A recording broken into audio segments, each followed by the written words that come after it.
Good morning. Welcome to the new time for Garland Nixon and Scott Ritter weekly. All kind of things going on Thursday morning, 10 a.m. Eastern Standard Time. Let's talk.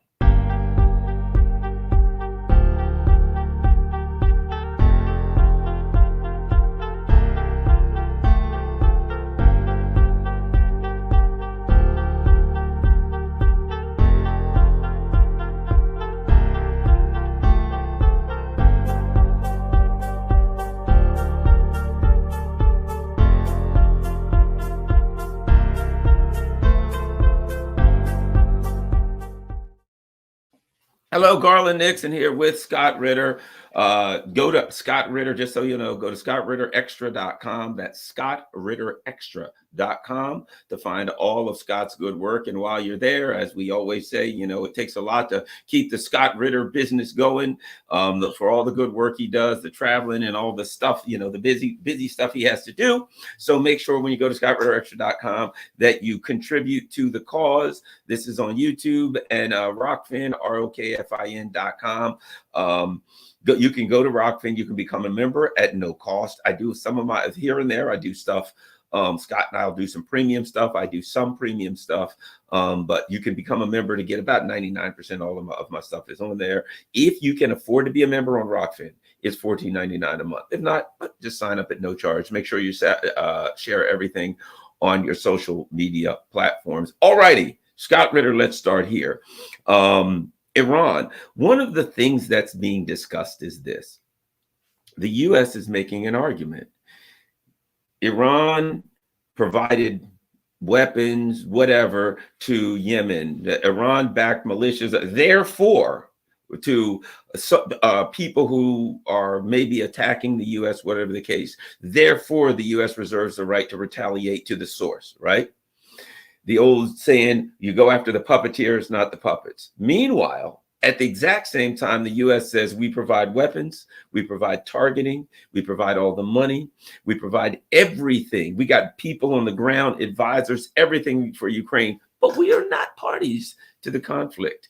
The days when the U.S. could make those arguments, when it had the power to enforce those kind of arguments, are gone, Scott. Nobody's buying it.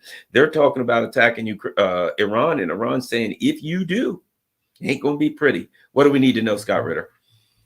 Well, I mean, we need to take cue from William Burns, the current CIA director, who has written an article where he acknowledges the obvious, that the United States is no longer the exceptional superpower.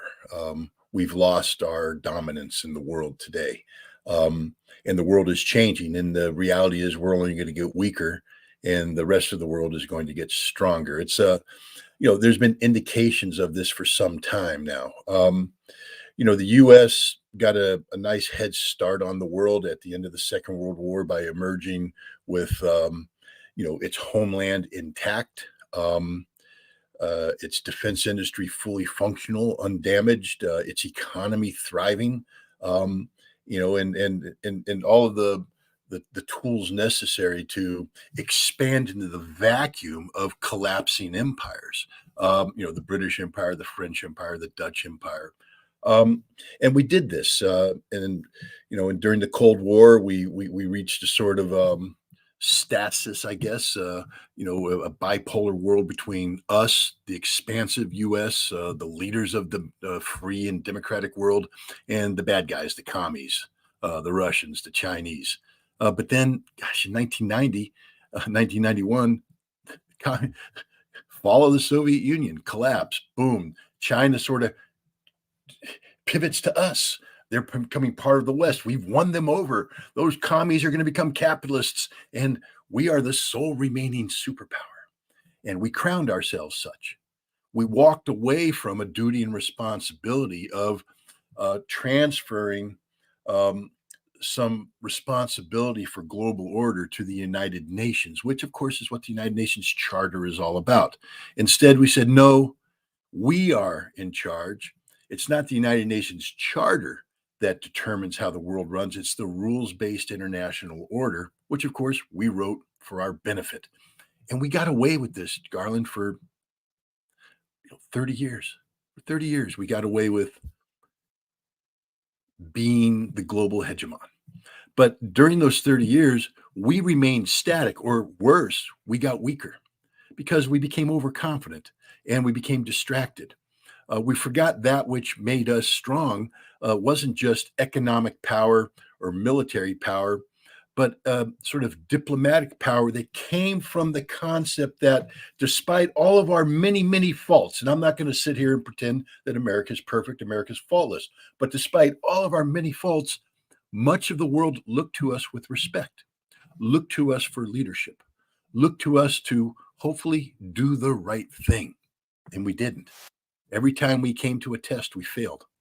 We failed after 9/11. 9/11 was a chance for us to correct the wrongs of the Clinton era. I blame Bill Clinton for failing to take advantage of the opportunity provided by the collapse of the Soviet Union. Bill Clinton instead and his neoliberals said, no, America is going to flex and do it. And we got bogged down in Iraq and regime change, and it was ugly. And that was the beginning of the end. But we could have flipped the script on 9/11. We were attacked. And the world said, oh my God, America was attacked. Universally, the world said, this is a bad thing. And instead of us saying, hey, why don't we work together collectively to resolve the many issues that led to the 9/11 attack? But no, revenge, USA, USA. You're either with us or against us. You're on the board or you're on the other side of the gun, my friends. And that arrogance let us down. And we could intimidate much of the world into falling into place.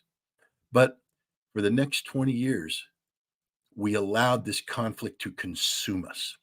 We lost touch with all sense of reality, and we got weaker and weaker and weaker economically, militarily, and more importantly, morally. The world stopped viewing us as the good guys. We were just the bully, the big bad bully, and we've been behaving that way ever since. So now we come rolling into this awakening on the part of the world, and William Burns has acknowledged it.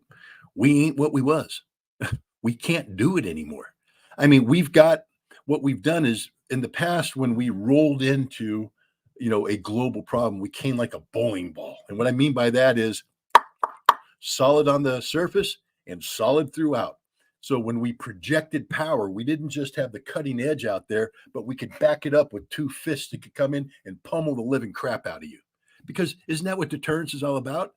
Deterrence isn't just the posture, but it's the realization of the other side that, hey, if we do that which we're not supposed to do, we're going to lose. It's inevitable.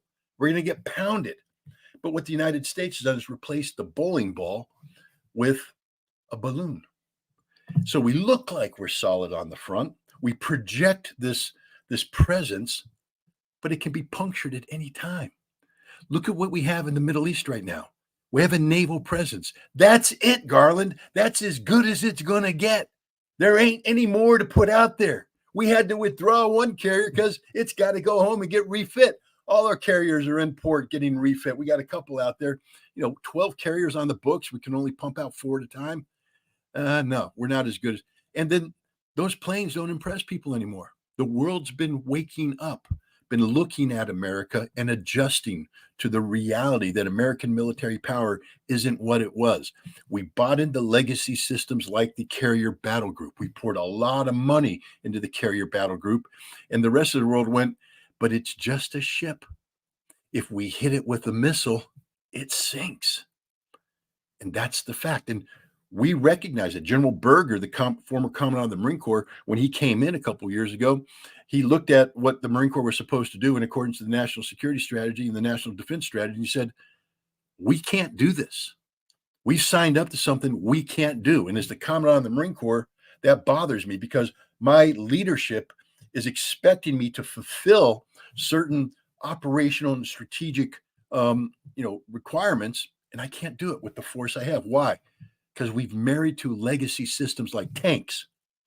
He said, we don't need tanks. Tanks consume money, consume resources for very little benefit. Military police, we don't need those. We got big amphibious ships where we put a lot of Marines on, 700, 900, 1,200. And we're going to sail them up to Iran and do a World War II style, launch the landing force. Everybody rolls in the shore, artillery, naval bombardment, aircraft. So we ain't even get close to the shore. Their area denial weapons are going to sink our ships before we get there. We can't do what we're doing. At least he recognized that and started restructuring the Marine Corps. But the rest of the services haven't done the same. The U.S. Army is trapped in the 1990s reconfiguration of brigade combat teams. Well, a brigade combat team may have looked good in 1990. It's worthless today. Absolutely worthless. A United States Army heavy armored brigade would be destroyed in 3.5 days of combat on the ground against a Russian style force. 3.5 days, it's gone. How many of these brigades do we have? How many of these brigades can we deploy to the front? And even if they miraculously manage to survive, they run out of ammunition in a week. Go back and look at Reforger 88.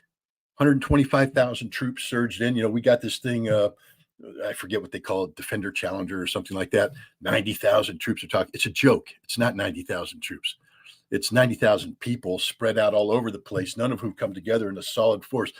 Reforger 88 brought in almost 1,050 tanks. This new exercise, 136.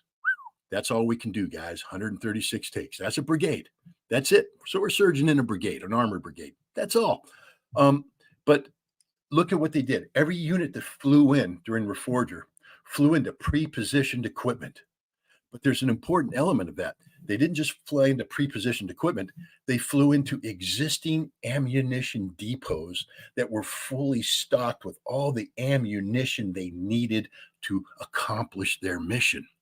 They flew into a network of logistic sustainability in Europe that had fuel, that had the trucks, they had the transportation. All of this was already there. So when they flew in, they could function.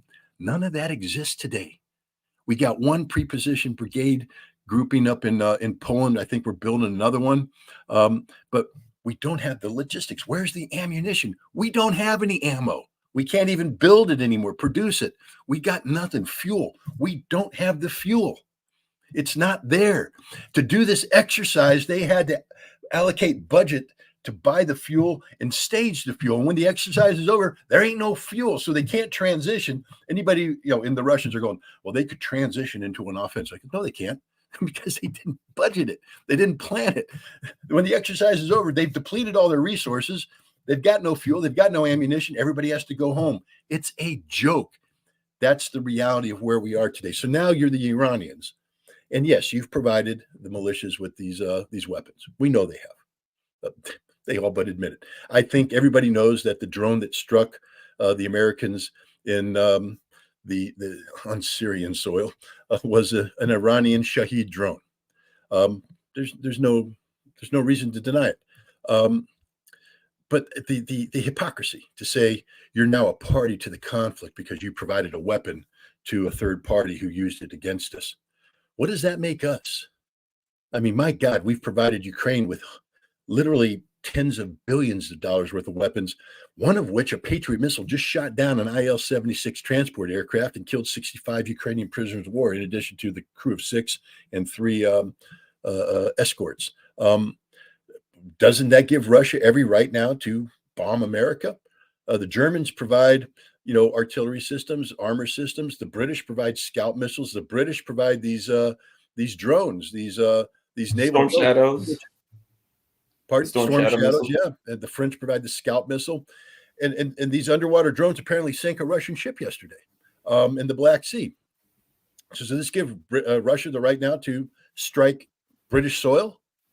I mean, using the logic of the United States, Great Britain should be all huddled down in air raid shelters, getting ready to get the snot kicked out of them because their weapons killed Russians.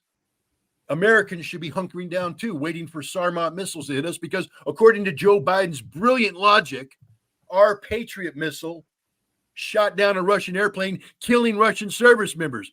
Come on, America, wake up. The hypocrisy is unreal, and the stupidity is unreal. All right? And let's just make it also very clear. If you touch Iran, they are going to slaughter us.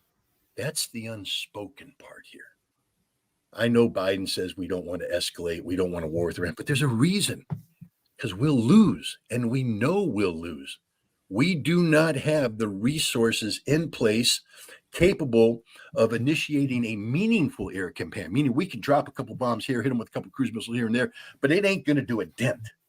And then you turn on the Iranian war machine, which is locked and cocked and ready to roll right now, and they will unleash hell.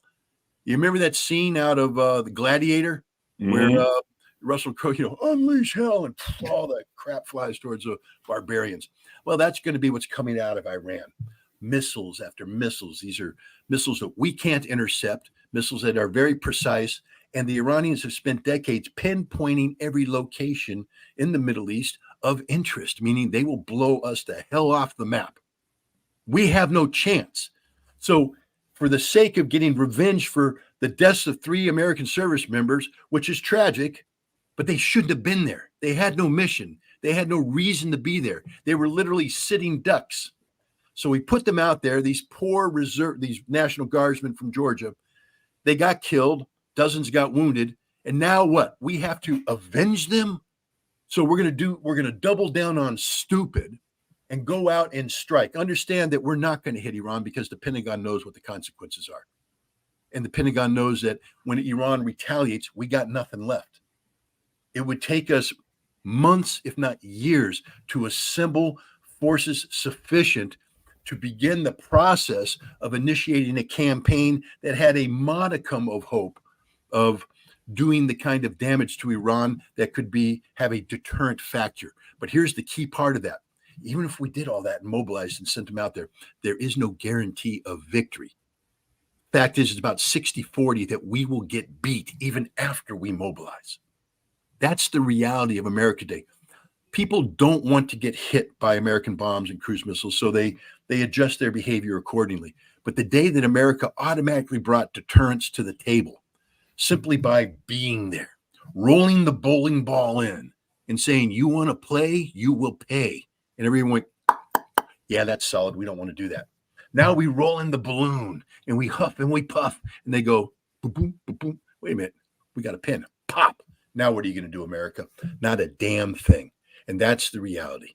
We're not going to do a damn thing to Iran. What we're going to do is do some sort of half-assed, excuse my language, response that's going to look good. We're going to unfold it over days. It's going to be a campaign with aspects that you're not going to see. We're going to kill a couple of Iranians here in Syria, kill a couple of Iranians in Iraq, and then we're done.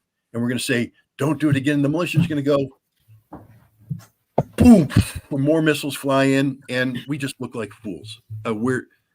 We are in an exposed position. And I think that's the other thing that burns. And now increasingly you see Blinken and Jake Sullivan talking about it, because the reality is head home. It's like a whole bunch of ice water thrown on your face. They go, oh, wait a minute. Where are we? What are we doing? Guys, we can't do this. We don't have the forces to sustain this. We can't win. Blinken's saying we're in a very exposed position here. No kidding, Tony. Welcome to reality. Now adjust your policies accordingly, but they can't, because the way to end all of this is for Joe Biden to pick up the phone, call Benjamin Netanyahu and say, you're done. You're finished. No more. Not one more dollar flows your direction. We will put the freeze on all military assistance. We will stop supporting you at the United Nations.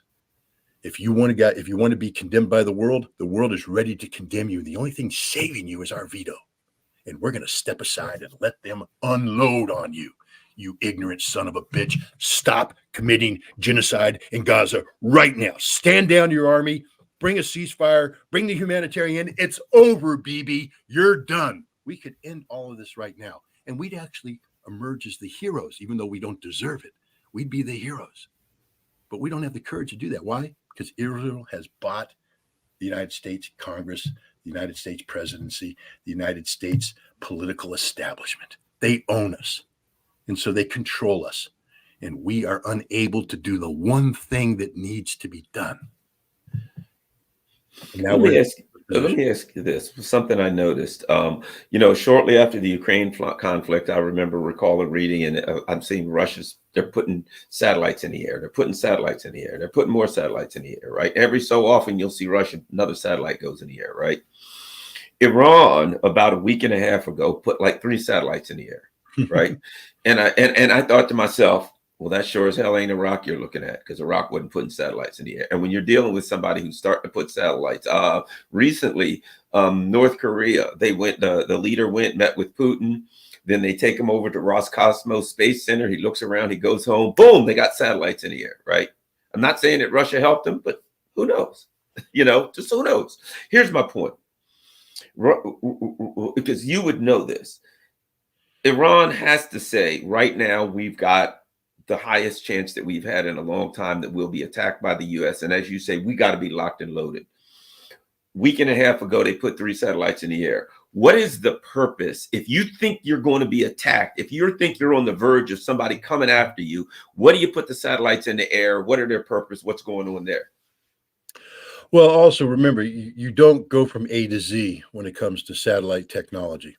Iran has been working on this. The amazing thing for this launch is they put all 3 in at the same time using the same launch vehicle, which is impressive. That shows great launch technology. It shows an ability to take 3 separate devices and put them in separate orbits in the sky.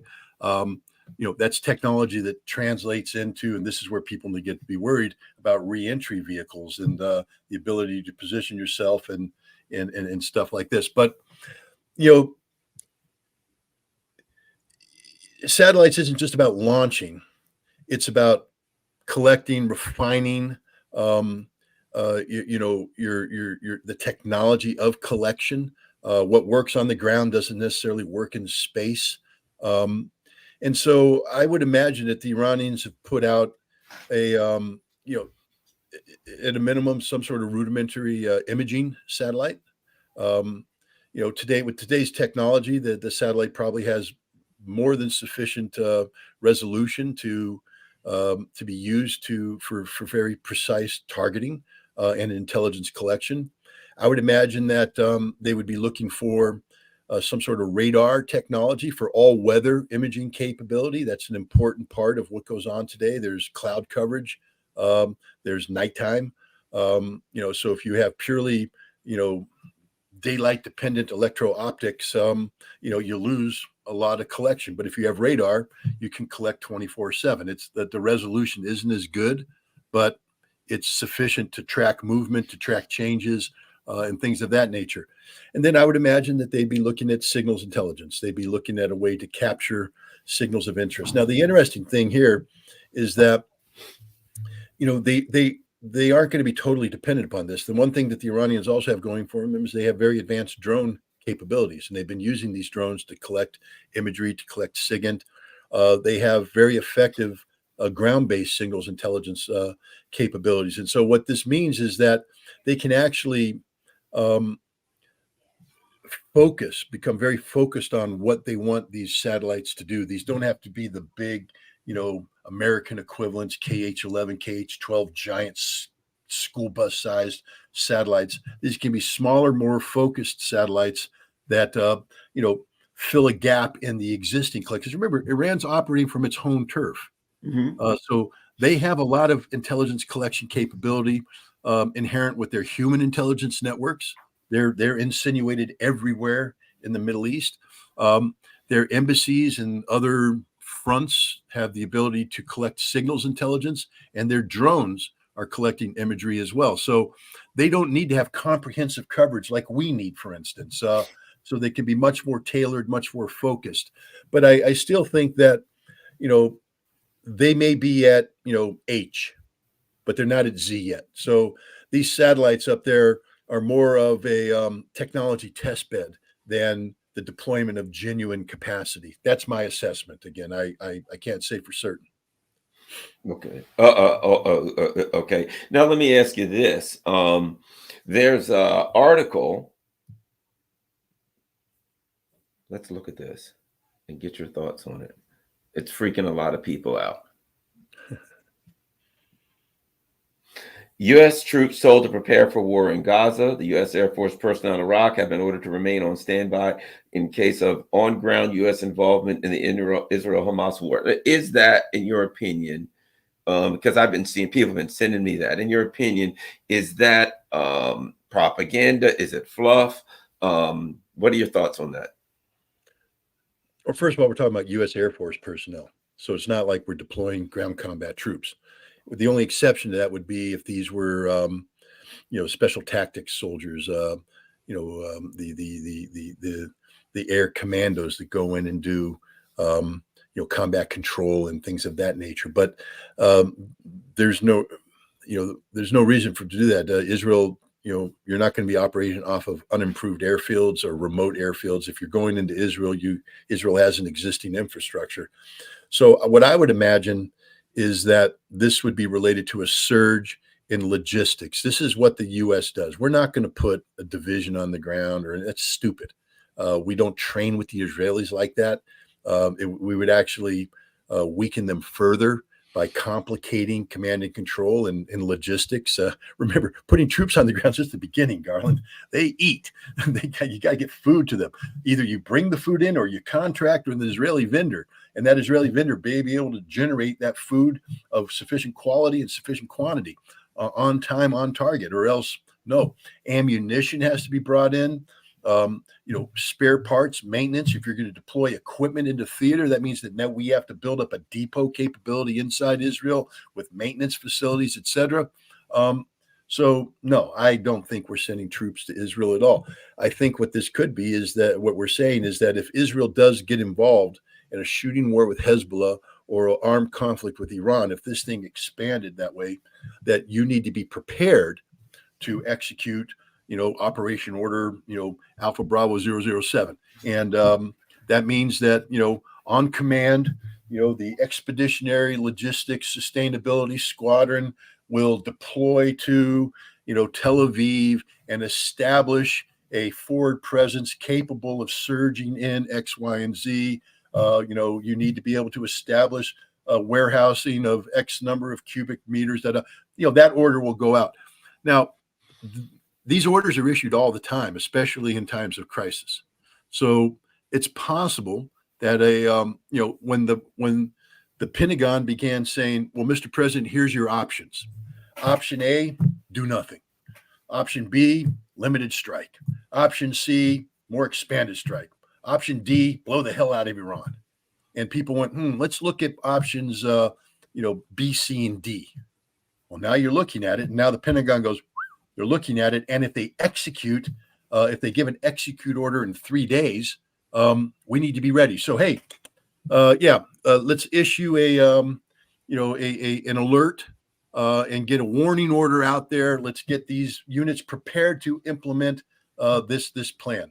And so now the units that could be involved in surging logistics capacity they might send an advance team in. They have to get everybody ready, get the airplanes identified, make sure that we know where the planes are coming from, where the equipment's coming from, all this kind of stuff. It happens all the time. Warning orders are issued every day. When I was in the Marine Corps, I don't know how many times we got a warning order to be prepared to deploy on 12 hours notice to the Middle East in response to potential threat from X, Y, and Z. And then you as an intelligence officer, you get into the command post and you start reading the data, doing the plans, updating the targeting databases, making sure all this stuff. The logisticians are doing the same thing, getting all that, talking to the Air Force when the planes are going to come in, and then they go stand down, and you go, oh, I get to play golf this weekend instead of die. So I think that's what's happening. I think somebody got a hint of a warning order and it went out there. But again, look, it's U.S. Air Force personnel. It's not like they told the amphibious ready group, warning order to, deploy the regimental combat team, into Haifa, or the U.S. Army, get ready to deploy, X brigade combat team to Israel. This is the U.S. Air Force. So that's what I think. I wouldn't read too much into that article. I did want to ask you about the state of affairs with in the Red Sea. I know before we move on to Ukraine, I know that the last I heard, the British said they may be sending an aircraft carrier to the Red Sea. I'm shocked that they have anything that actually runs. I mean, I literally reported on an article, you probably saw it, where a nuclear submarine, the bolts came out of the reactor and they held it together with super glue, right? Literally. But great advertisement for super glue, though. yeah, never thought about that. Yeah, but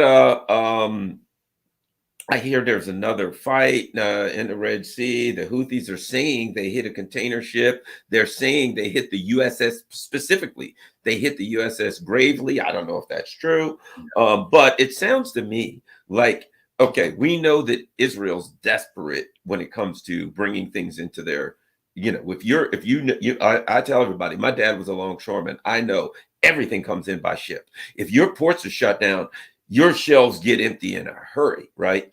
And it seems to me the U.S. is trying to bring U.S. container ships in because nobody else will do it. But apparently, there's been some more fights. What is the state of affairs in the Red Sea that you know of? Well, I first of all, I don't think they hit a U.S. warship. I don't think that's happened yet. I do believe they hit the container ship they're talking about, or they came close enough to it to deter its movement. Um, a week or so ago, the U.S. did a big operation where we lined up 4 or 5 destroyers to create a screen, and the screen was supposed to block all cruise missiles, drones, etc. And then 2 U.S. flagged container ships were going to make a run, through the strait up the Red Sea to Israel. And the Houthi fired all their stuff, and we shot down most. But one missile landed 100 yards off the stern of the of one of the container ships, and the captain went, "We're done." Flipped around, retreated, and the U.S. had to retreat. We lost that battle. We didn't lose a ship, but we didn't accomplish the mission. But worse, after that happened, the companies that owned those containers said, "Nah, we're done. We're shutting down Red Sea operations straight through the Horn of Africa, and that's the only way we're going." And the insurance companies, just to dot the I and cross the T, said, "Yeah, we're not going to insure any more ships to make that run. It's just a stupid run to make. We're not going to do it as long as the Houthi are trying to sink ships." So they effectively shut down. We lost the battle. We lost not just the tactical aspect, the operational, but the strategic. The strategic impact of that battle is that company said, "We don't trust the U.S. Navy enough to make this run. We're going to divert." So now we have the U.S. again trying to make this run. It's not working. Ships are turning around. The port of Elliott is empty. There's no ships there. The Israeli economy is shut down, as you said. That's how. Do you remember the crisis that we had, the longshore crisis in California, where we had insufficient trucks, or for whatever reason we couldn't get stuff out there, and America was like, "Hey, we're getting hungry. We're shutting down. We need the stuff to move." And it was, it wasn't even a big deal. It was something that could be fixed, and it was fixed. But just imagine if all those container ships just stopped coming into Long Beach, and Long Beach is empty. Seattle is empty. Portland is empty. San Francisco is empty. Nothing's coming in. And all the people that are relying all that stuff coming in are going, "Where is it?" And it ain't coming in. If anything, it's coming the long way. And when it arrives, you got to pay more now. And they're like, "Well, that's not what we budgeted." That's the reality for Israel right now. Their economy is being squeezed. And this is something that most observers don't talk about. We talk about, Israel's military problems in Gaza. We talk about Israel's political problems. They haven't defeated Hamas. Hamas still is surviving. Hamas is thriving politically. The world has rallied around the Palestinian cause. And the Palestinian cause today, the face of the Palestinian cause is Hamas. So even though the world won't say it, they're rallying around Hamas. Israel has lost politically. But, logistics is what wins war, and the economy is what's behind logistics. This is unsustainable for Israel. The damage being done to their economy right now is real. They're running out of money. They have unemployment issues. Who's going to pay for the displacement of nearly 100,000 people? People are starting to leave Israel. People who came to Israel saying this is the land of milk and honey are starting to realize that it ain't. And it's only going to get worse if they dare go into Lebanon and their Operation Litani 2.0 or whatever they want to do. And Hezbollah says, "Yeah, but we decided to call it Operation Galilee." Because Hezbollah's not going to sit there and let Israel define where the battle is going to be fought. Hezbollah will define that, and they already have. The battle will be fought on Israeli soil. And now the Israeli economy taking an even bigger hit.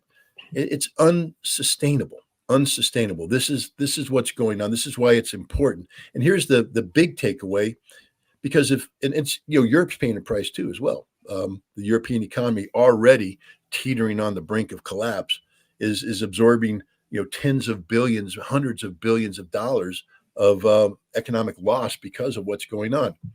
If we were to expand the conflict into Iran, one thing the U.S. Navy has said religiously over the course of the past decade or so is that we guarantee that the Strait of Hormuz will be open. We guarantee it. We're the United States Navy. We guarantee that no matter what, Iran will not be able to shut down the Strait of Hormuz. You have our word. Really?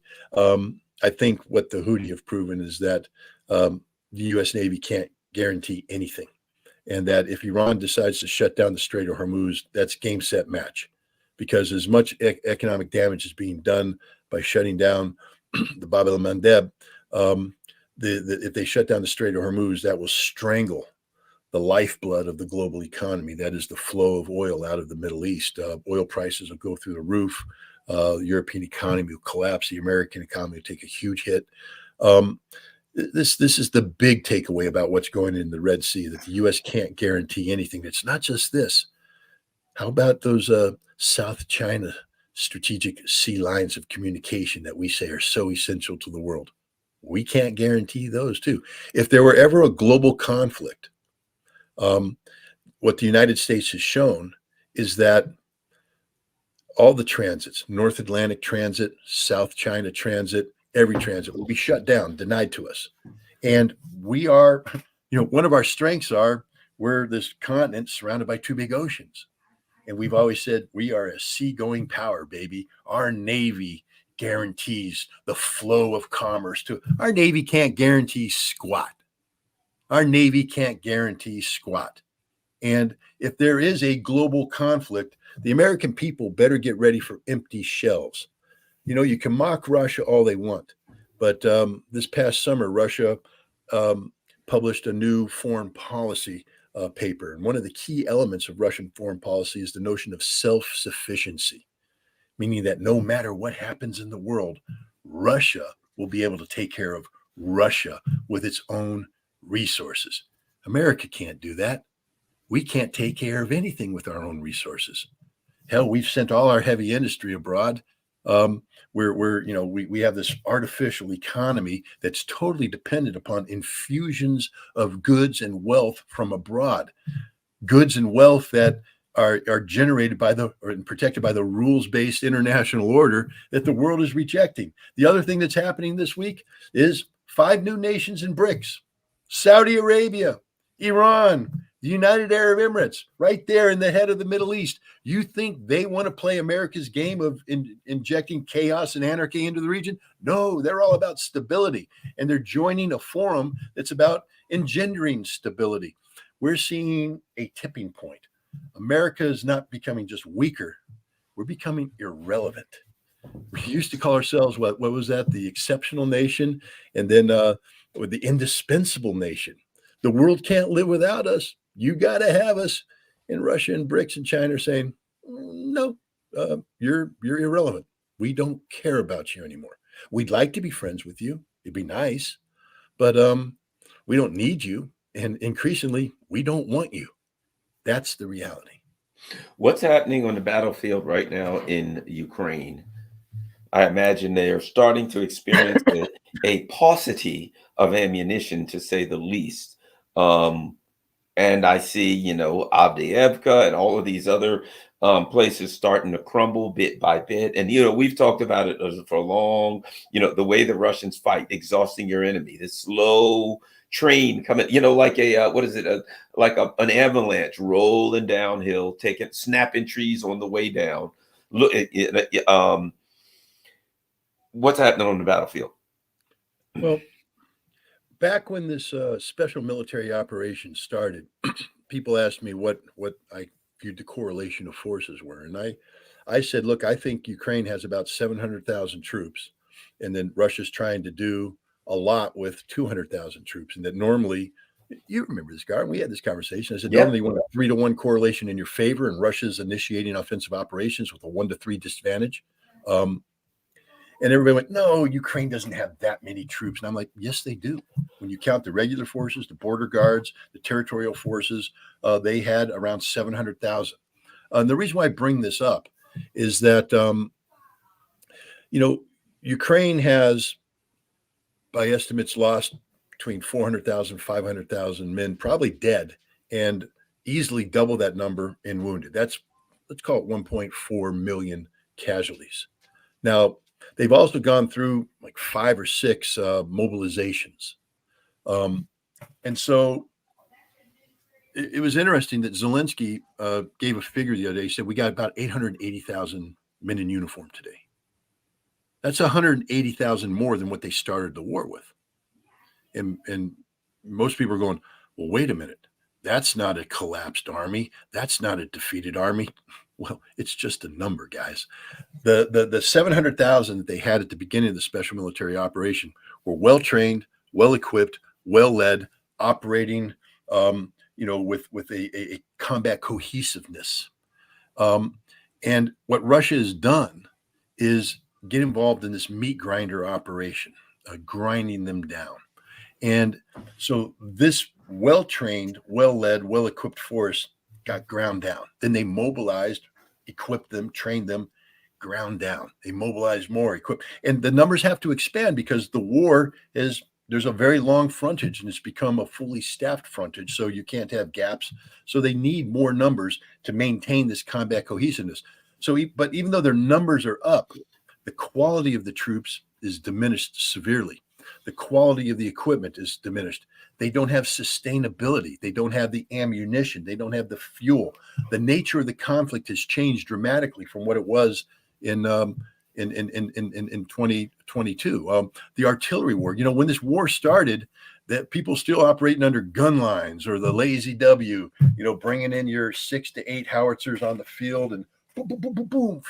They don't do that anymore. Why? Because they all die. The counter battery now, you basically have your guns operating in singles or in pairs, and you're shooting and scooting. There's no more massed fires because drones and everything doesn't allow that to happen. The nature of war has changed. There's no massed armored assaults. I just watched a video of a Russian attack. They used 4 tanks and about 6 infantry fighting vehicles for their objective. They accomplish this objective. On occasion, they don't. They come in with their 4 tanks and the 6 infantry fighting vehicles, and they advance. They hit a mine. Artillery comes in. They lose. It's war. We lost entire battalions in April 1945, launching operations against the Germans who were defeated. It's war. It happens. But the point is, with this 880,000, the Ukrainians are losing 20 to 30,000 men a month. 20 to 30,000 men a month minimum. Probably going to be more than that as the correlation issues. The Russians, on the other hand, are gaining 20 to 30,000 men a month. The Russians are just getting stronger and stronger, and the Ukrainians are getting weaker and weaker. And what you're seeing is that as the Russians grind out, because this 880,000 is the bare minimum physical presence Ukraine needs on the battlefield to maintain cohesion. In a month, it's going to be down to 850,000. And if they ain't replacing them, that means that you're spread even thinner now. The next month after that, oh my goodness, now you're down to 820,000, 810,000. Now you're down to 780,000. And next thing you know, you don't have troops. The numbers look impressive, but they're not impressive because you're weakening your presence while the Russians are getting stronger. And we see the Russians starting to break through here, break through there, break through here. Now, Russia's not going to be doing any mass big arrow stuff anytime soon. Why? Because that's not their game plan. Their game plan isn't to run into the Ukrainian meat grinder. Again, I bring up April 1945, when America had defeated the Germans. But when we got cocky, when we said, let's go, pedal to the metal, and we ran into Germany saying the Germans are defeated, there was that one German battalion that wasn't defeated. And it was in a prepared defensive position, and it knocked the living snot out of us, killing hundreds of Americans.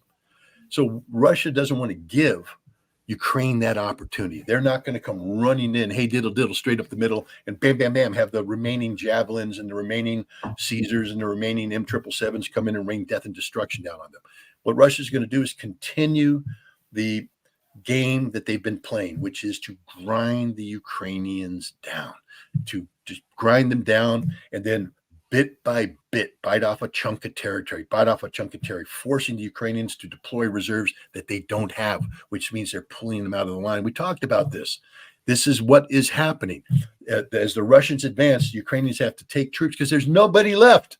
So they have to take troops out of another position and bring it here. And the Russians are going, oh, thanks. Let's attack here now, where they took the troops out. So they attack there, and the Ukrainians go, oh, damn, bring these guys in. And it's like that Dutch boy in the dam, you know, when he's riding his bike down the dam, and he goes, oh, a leak. Oh, another leak. He runs out of fingers and toes really quick. And the leaks keep coming. The dams collapse. And that's the process we're in right now. That's the process. This is why there's a crisis in Ukraine, because Zaluzhny, the commander of the Ukrainian armed forces, is saying we need an immediate infusion of 500,000 men, an immediate infusion, because by the time we absorb them and train them and equip them and get them ready to go to the front lines, we're going to be 500,000 short. So we need them right now. And Zelensky's going, well, how are we going to train them? How are we going to equip them? We don't have any equipment. So you're just going to put these bodies in the front lines. Zelensky's going, yeah. That's exactly what we're doing, because we have no choice. We are facing the imminent collapse of the Ukrainian army as we speak. And if we don't do something dramatic, there's going to be major changes. And we now know what these major changes are going to look like. Putin has said it. Belgorod has been attacked. Belgorod's a Russian city and adjacent to Ukraine. It's been attacked on a regular basis. Voronezh has been attacked. Putin has said, we are going to create a buffer that guarantees that Russian soil will never be attacked whenever this conflict ends. So thank you, Ukraine. You just lost Kharkov. The Russians have made a strategic decision that you have lost Kharkov. And by sinking that Russian ship in Sevastopol, you just lost Odessa. Guaranteed, 100%. You've lost it. This war will not end until those territories are taken. And once you take Kharkov and it becomes a Russian city, the buffer zone extends beyond the Dnieper River into the Ukrainian heartland. And this is what the Russians are moving towards. There are at least two new combined army formations that are on the cusp of being deployed. In one, I believe, in the Zaporizhia area, the other one up in the Lugansk, Donetsk area. And there's more that are created, but I think you're going to see in the not too distant future major pushes where where the Russians are going to take advantage of this collapse of combat cohesion and begin taking the territory necessary. First, focused on taking total control of Kherson, Zaporizhia, Donetsk, and Lugansk, regaining control of all that territory, but also beginning the push towards Kharkov to threaten Kharkov. There's talk about them coming down through Sumy, and also to begin the drive on Odessa. And as I said, the Russians are getting stronger every day. The Ukrainians are getting weaker. There's rumors that tomorrow Zelensky will sign the paperwork tomorrow. And the big question is, will the Ukrainian military back this, or will there be a revolt? Could we be looking at a coup d'etat, which would bring up another interesting test of America's morality? Because, those Africans had some coups in Mali, Burkina Faso, Niger, and we condemn them because coups are bad. We only support real legitimate democracies. What happens if there's a coup in Ukraine? What are we going to do? It's a good coup? Hey, this is okay. Zelensky, you're our man. We don't care that Ukraine is no longer a democracy. We support the military junta. I mean, we're seeing Ukrainian collapse. They just got a little burst of adrenaline. I think the EU has approved 54 billion euro to be released for Ukraine. But that's like me running a marathon and I'm on mile 12 and I've collapsed. I've used up all my energy. I got nothing left. And somebody comes up and gives me 2 lines of cocaine. I go, oh, I can run 3 more miles, and then boom, I got nothing. I collapse and die. this is a joke. The money that it's just encouraging more dead Ukrainians, more corruption. And this is the sad reality that there is a course, there is a trajectory that the Ukrainian conflict has taken that's irreversible. It will only end with a strategic Russian victory. And the West knows this. You see the absolute panic in NATO right now. They're talking about the inevitability of a Russian victory. We have to prepare for this Russian victory. The British, who have been reducing their military, they have 76,000. I think in a year they're going to have 56,000. We have to prepare for conscription. And Boris Johnson, the former prime minister, is bravely saluted and called himself Lance Corporal Johnson, ready to send his pathetic, fat, 60-plus-year-old body to the front lines, except he knows he'll never go. But this is the status of Germany, of Europe, of NATO. Admiral Bauer, the head of the military committee of NATO. We need to get ready for war with Russia in 20 years. Why? If you're going to win the war in Ukraine, you certainly don't know. Oh, you're not going to win the war in Ukraine. You're going to lose the war in Ukraine. Russia's going to get a strategic victory.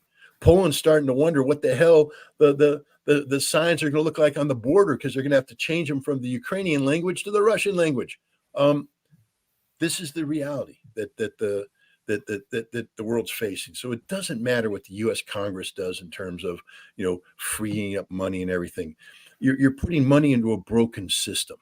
As I explained to my wife this morning, because she was very worried about the 50 plus billion euro coming in. She's like, God, does this mean this war will never end? I said, no, the war will end. Understand that Russia right now is operating on a system where their defense industry. Do you remember how people were criticizing Shoigu this time last year? He's worthless. He's an idiot. He's a moron. He's this and that. Shoigu's going, I don't care, because what I'm doing is building up Russian defense industry. That's my job. And today, the whole world acknowledges, damn, he did a good job. Russian defense industry is kicking in. It's producing stuff. Russia will never have artillery shortage. Russia has sufficient equipment, and they can expand as they need, and they're flexible, and it's beautiful, and it's wonderful. Meanwhile, Europe's going, well, we failed. We were supposed to generate enough industrial capacity to produce artillery shells for Ukraine, and we didn't do it, didn't even come close to doing it, can't do it.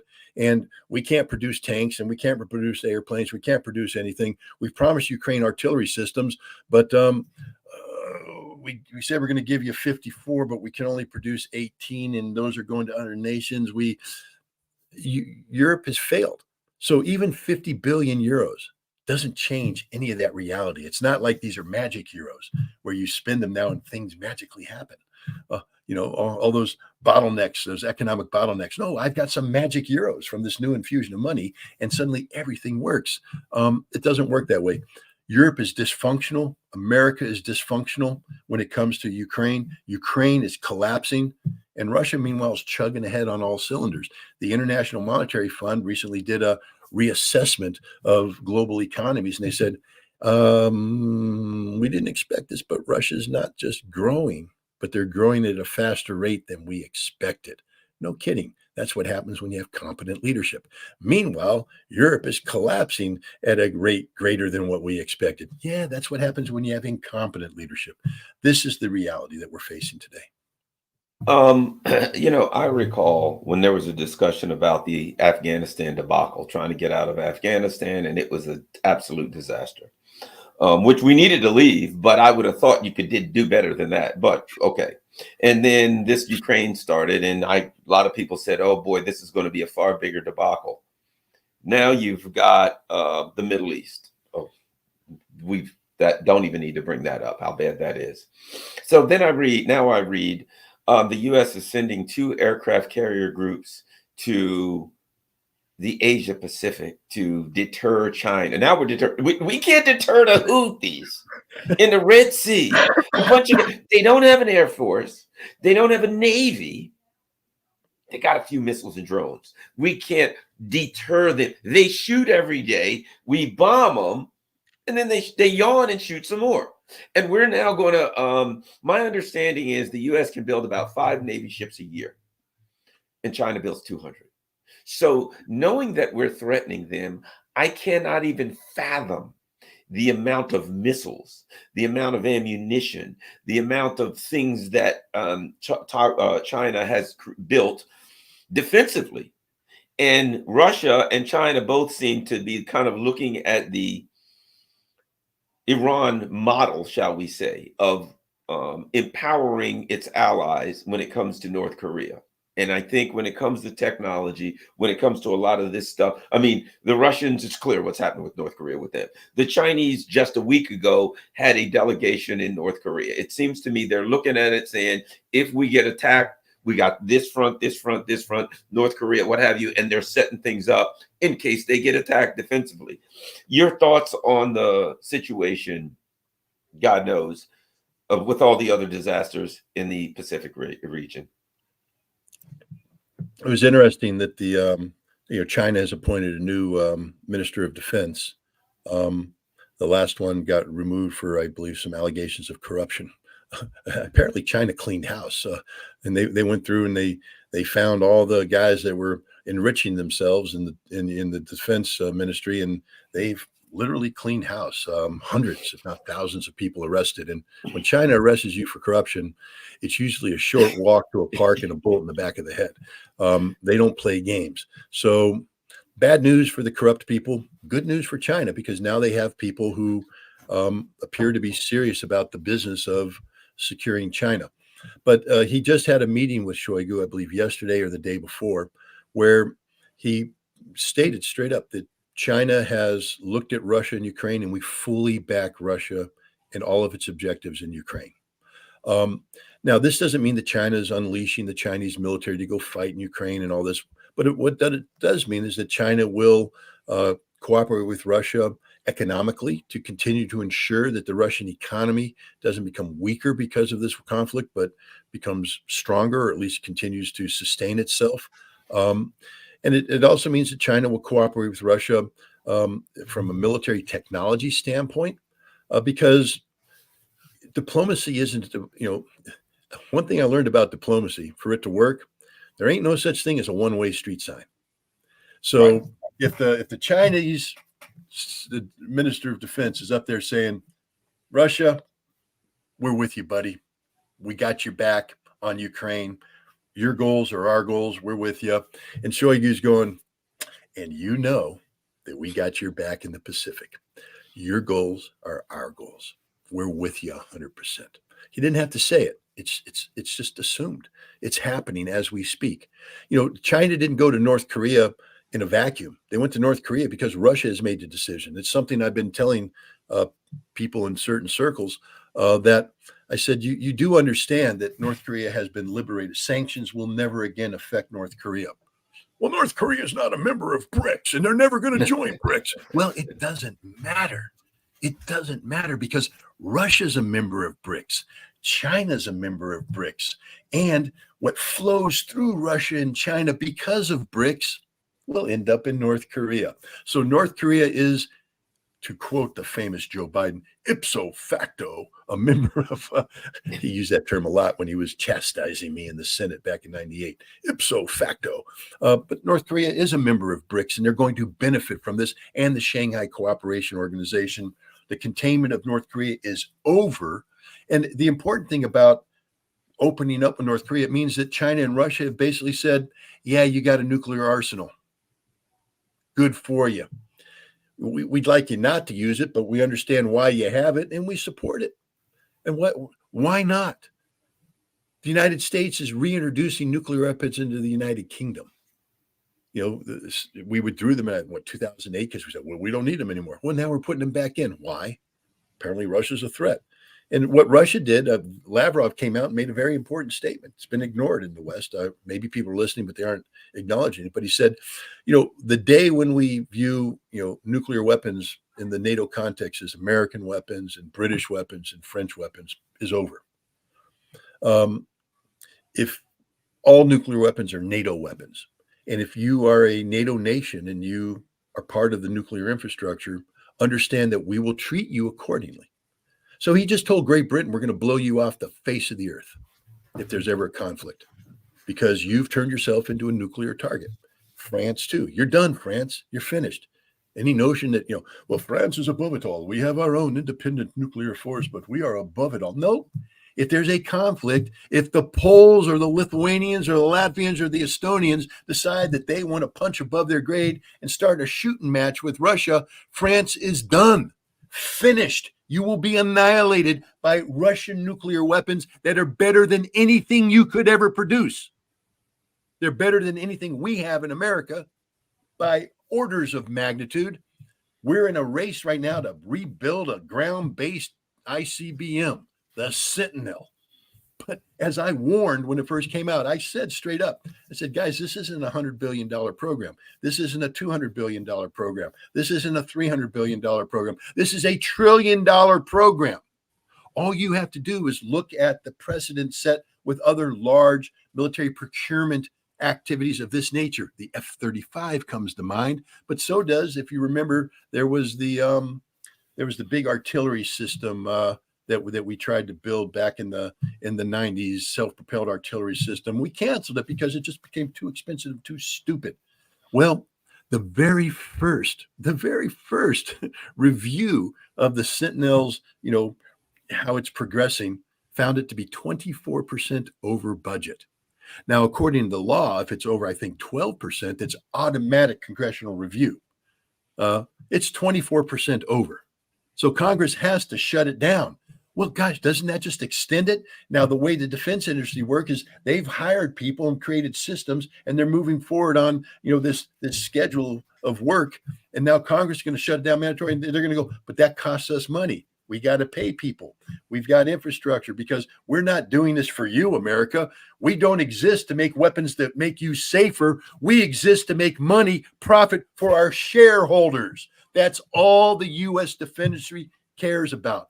Boeing, Lockheed Martin, all these people, they don't care about the troops. They don't care about the American people. They care about making money. That's it. They view every single weapons procurement opportunity as a money-making opportunity, and they have a plan, and they will implement the plan, and the plan is based upon past performance, which says we know what we can get away with. We bid low. We give an ambitious timeline to lure Congress in, but Congress is being lured in because they want to be lured in, because this is a money-making deal for them in their districts too, because all these weapons have been broken up and distributed around to the congressional districts that matter.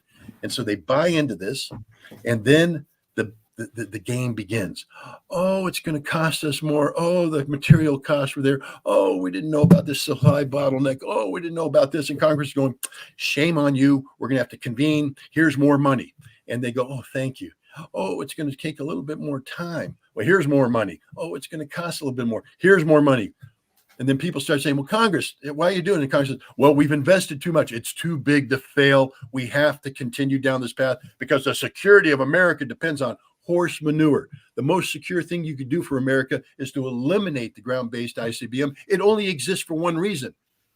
The U.S. military has acknowledged this. It exists to absorb Russian warheads. That's it.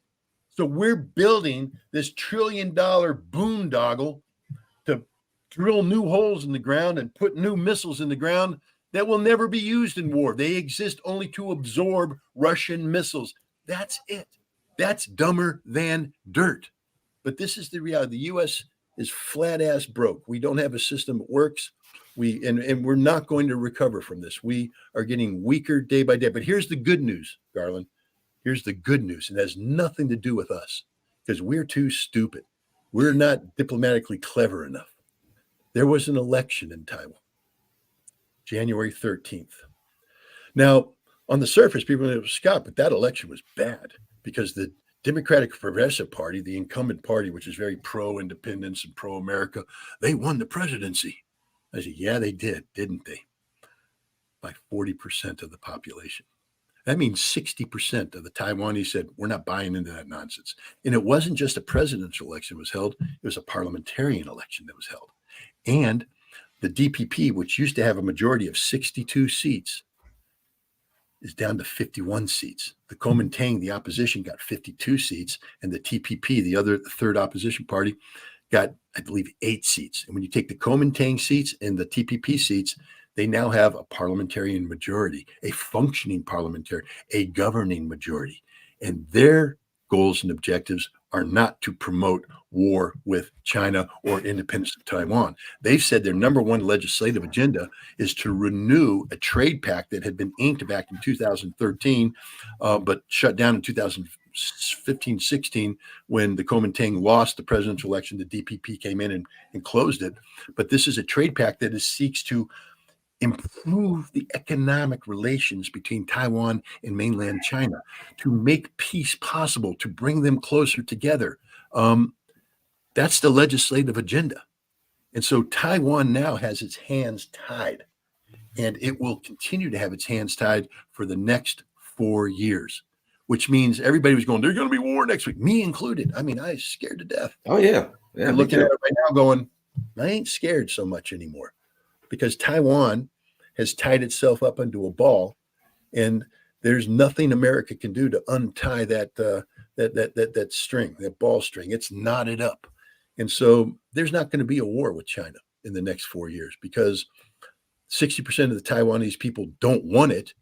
And they've empowered themselves through the legislature to ensure that the executive, which knows it's operating with only 40% support.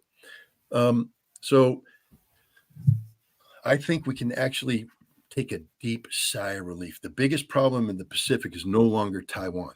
It's North Korea. That's the problem. That's the danger. Japan, South Korea, and America are dumber than dirt.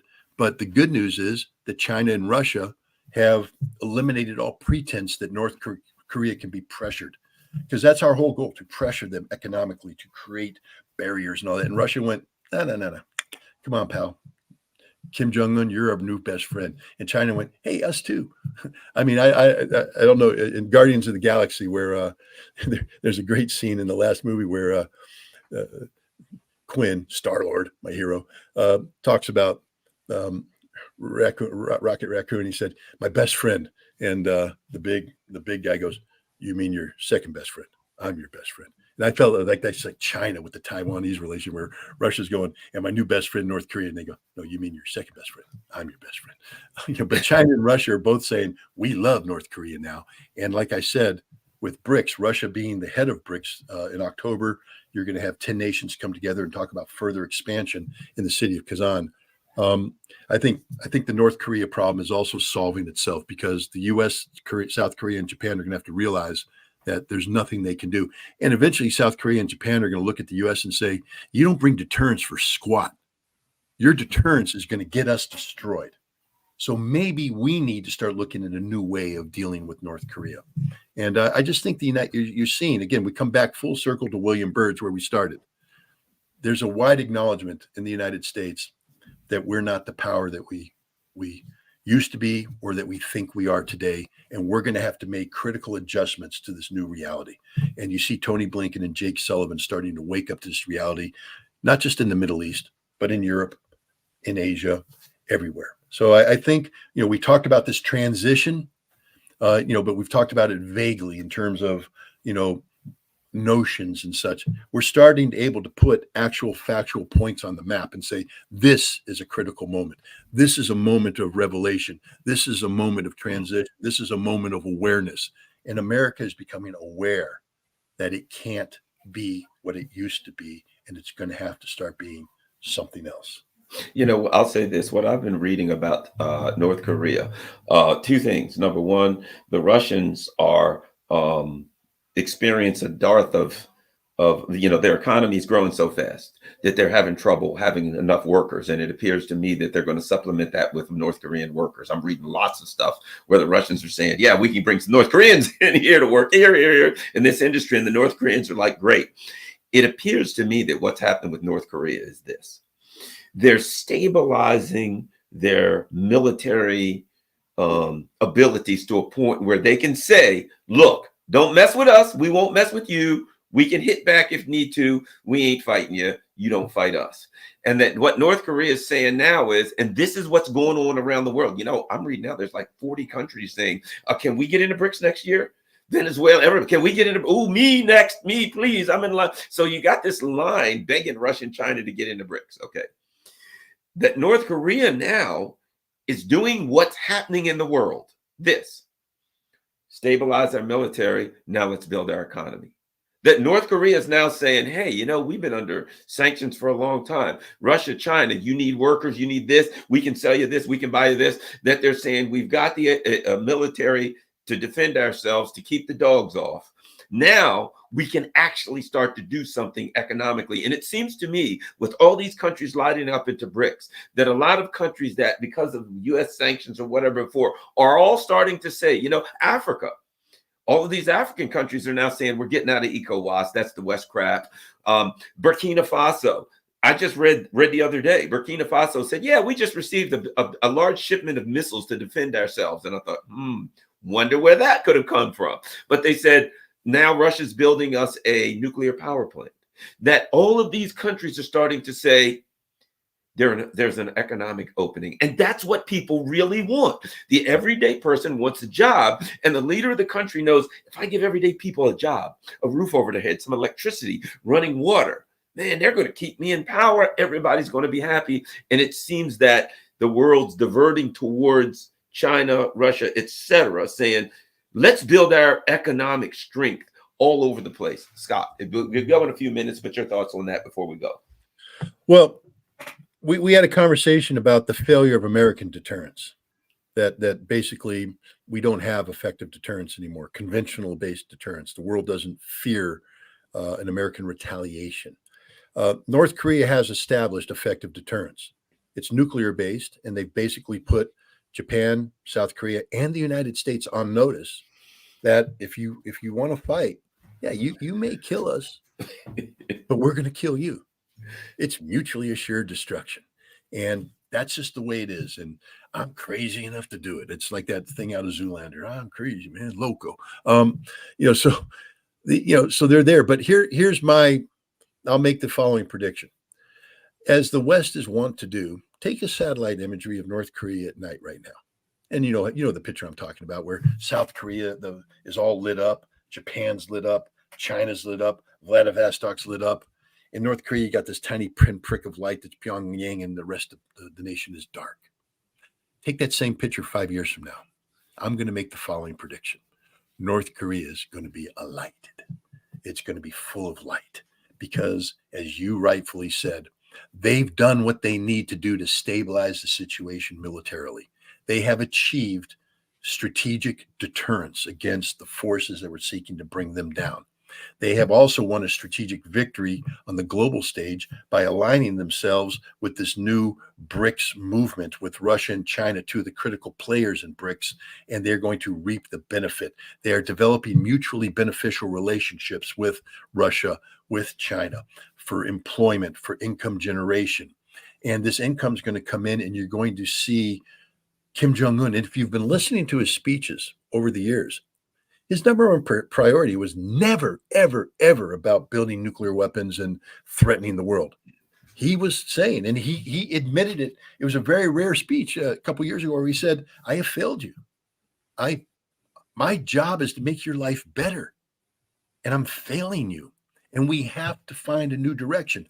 And this is a speech he gave at the moment when he was reaching out to Donald Trump saying, hey, we're willing to talk about this nuclear disarmament thing if you can give us economic assurances and all that. And it could have worked, but John Bolton stabbed Trump in the back, and the rest is history. So they're done with America.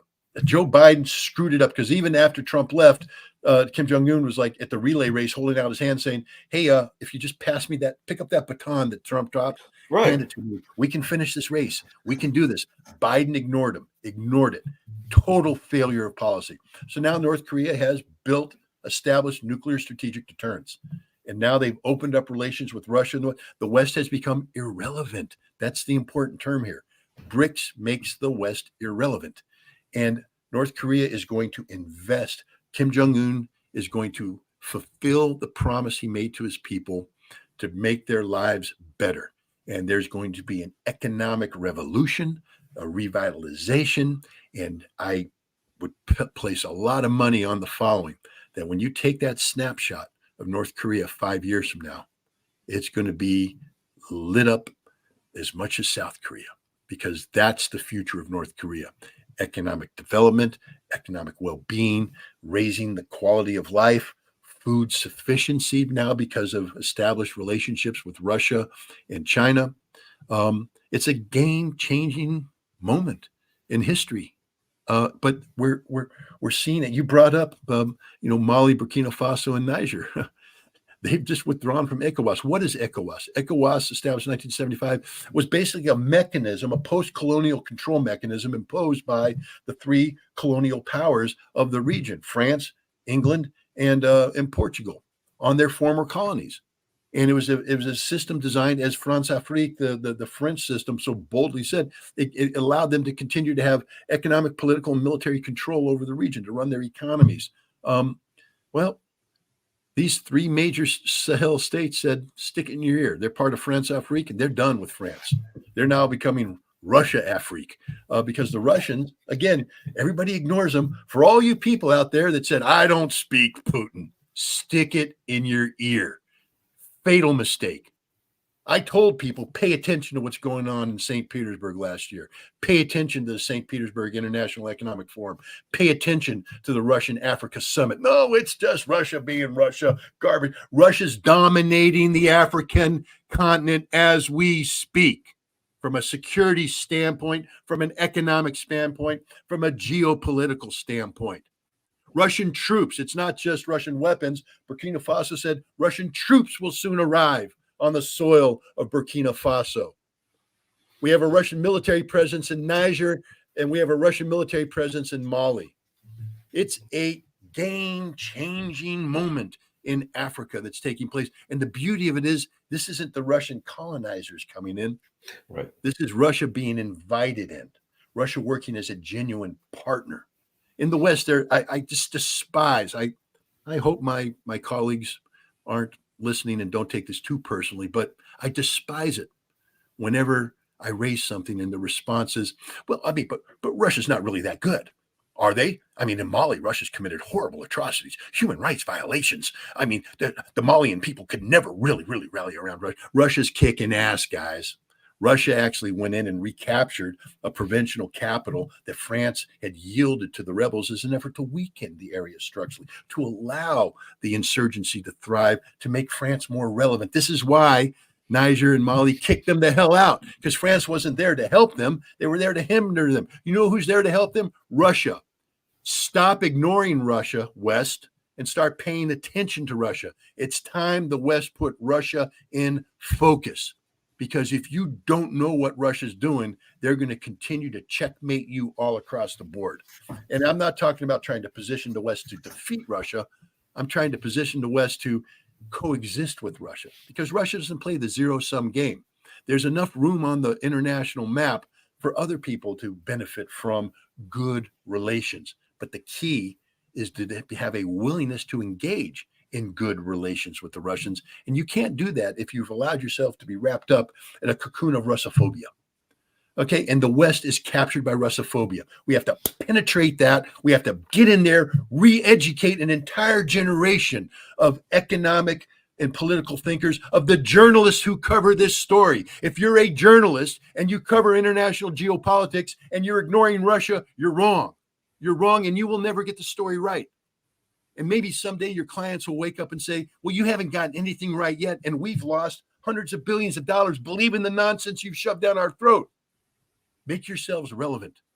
Put Russia in focus.